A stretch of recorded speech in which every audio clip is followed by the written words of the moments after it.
Today we're gonna be making pasta pesto. We only need one pot and one stove for that.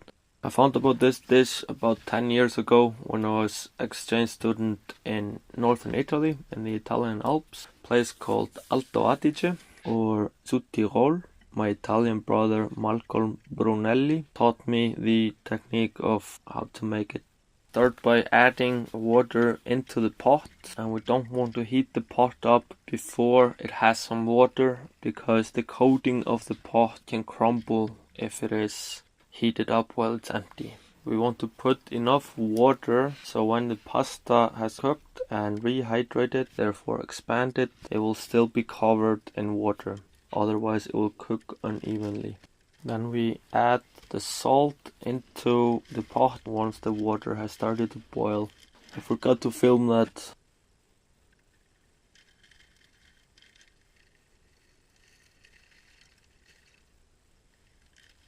Once you've put the pasta in, stir it immediately in the pot, but be careful if you have metal utensils to do it carefully. You don't want to be scraping the pot. We stir the pasta so it doesn't get stuck either to the bottom or to each other. While the pasta is cooking, we take the pesto, in this case green pesto.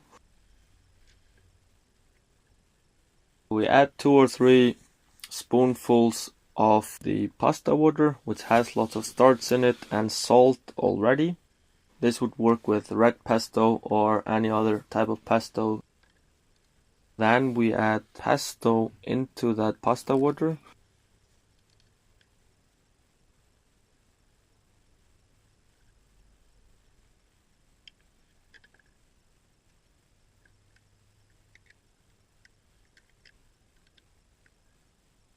We stir it together. Want to have a good quality container for the pesto because you don't want oil or pesto to be leaking all over your bag. There's a link down in the description. We add another spoonful of the pasta water into the plastic container to make sure that we use all the pesto.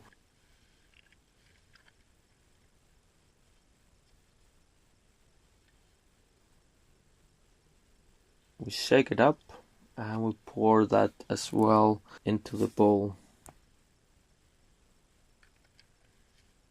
It is important to taste it.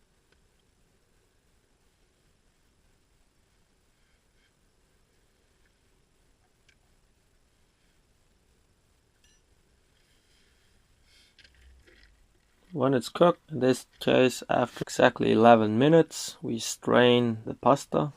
We're just doing it on the beach right here with the sunset in the background. Just be careful not to strain it in fragile ground. We don't want to be leaving marks behind us.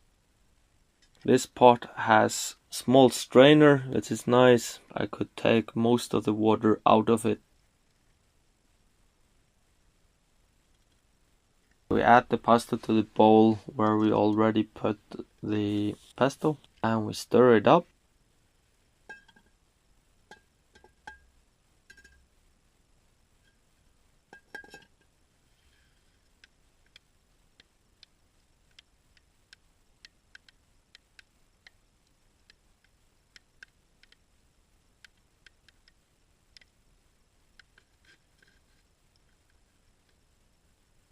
Try to coat every piece of pasta, it just makes it more delicious. When it's all mixed up, lick the spoon of course. Get your cheese ready. We're using Grana Padano. You could use Parmigiano Reggiano, Parmesan cheese.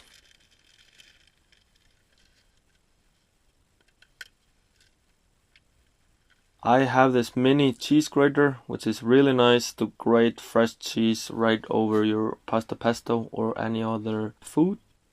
If you don't have a mini cheese grater like this, just grate it beforehand and put it in a Ziploc bag and bring it with you.